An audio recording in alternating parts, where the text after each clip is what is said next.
Jednou mě jeden člověk navštívil, podivný a jako v tranzu byl. Od paty až k hlavě si mě prohlédl a pak hovořil o lásce, ať už raději nespívám, že když to slyší, husí kůži má. Pak mi podal bez řečí svazky dopisů, ty prý už mě vyléčí z iluzí a snů.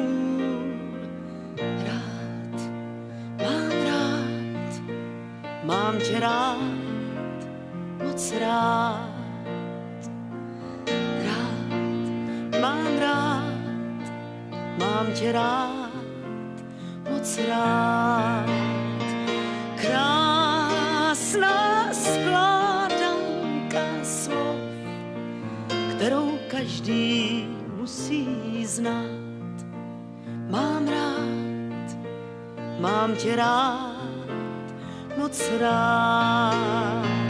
Krásná skládanka slov, kterou každý musí znát. Mám tě rád, moc rád.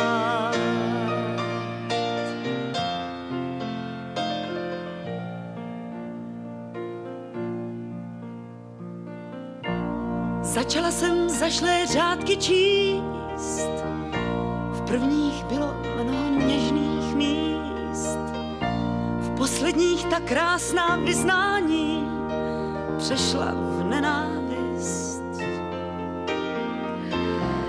Muž se jako pára rozplynul, hořký pocit po něm vyvanul.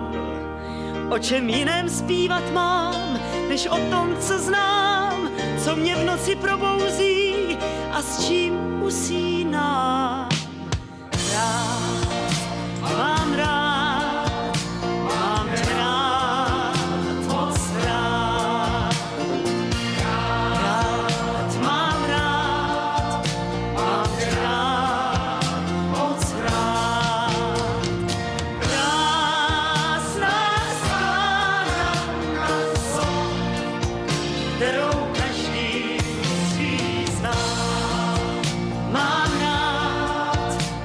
tě rád, moc rád.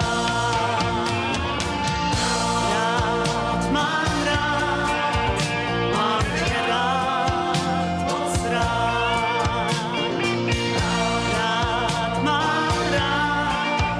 Mám tě rád, moc rád.